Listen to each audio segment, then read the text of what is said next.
I'm going to be telling you all 5 things you should think about before you become an entrepreneur, okay?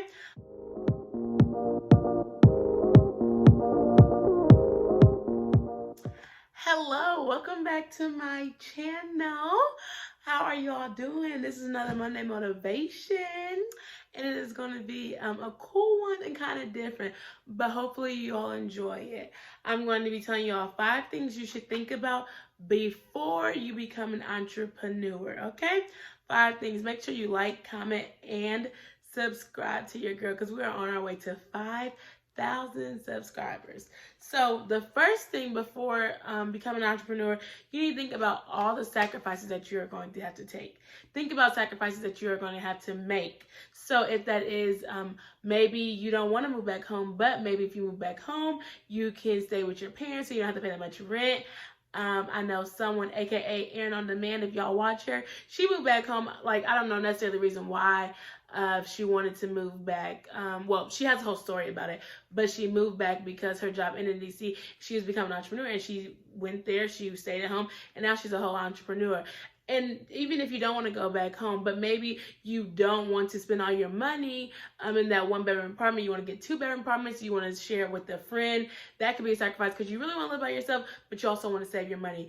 So think about those sacrifices. Think about maybe how you might have to work a couple side hustles because you don't want a full-time job. You want to do your own things. So if you want to be this self-employed person, think about how your time is going to be sacrificed and how your money is going to be sacrificed. And that goes to the next one. The second thing is your money, your savings. Do you have a savings account? Do you have enough money to start your business? Think about now, if you want to be an entrepreneur by, like, say, the end of the year, think about how you can save about 10% or 20% of your check every 2 weeks so that you are able to have enough money that you can pay your rent, you can pay things up, or you can save so if anything was to happen or go wrong, you would be good. The third thing is side hustles. As I was saying earlier, maybe you want to be able to free up your time. So think about side hustles. Do you want to deliver food? Do you want to teach English online? Do you even want to tutor? Like, think about different things that you can do to offset your costs, but it's able to be flexible with your schedule. And the next one, this one is really important. These next 2 are really important. One, number 4 is that the journey can be lonely. And so you may not have support, you may have support. Just depends on who your family, who your friends are. And always looking to them for support is also kind of hard. But one thing you could do is join some Facebook groups.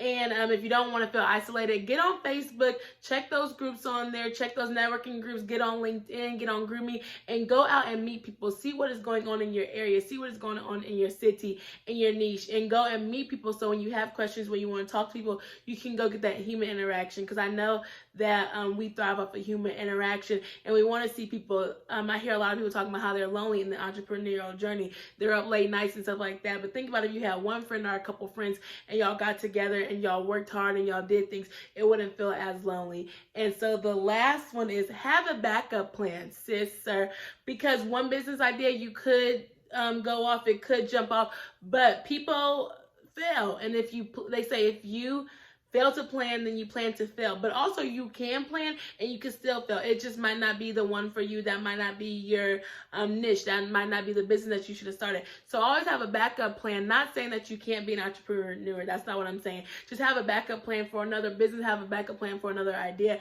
just in case that one does not go well. And do not quit your job to become an entrepreneur if you don't have these 5 things. Let's go through them again. Knowing your sacrifices, knowing that you need money to save up, if you need a side hustle, that the journey can be lonely, and to have a backup plan.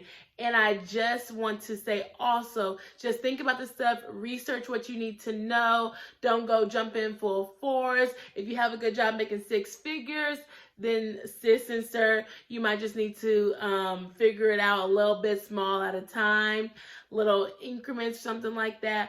But hopefully you all enjoyed this. Hopefully you all got the 5 things that you need to know before you become an entrepreneur. Make sure you like, comment, and subscribe to the channel. below and leave a comment. And let me know if you are an entrepreneur or if you're not an entrepreneur or if you want to be one, or you like me, a side hustler, content creator. Okay, period, poop.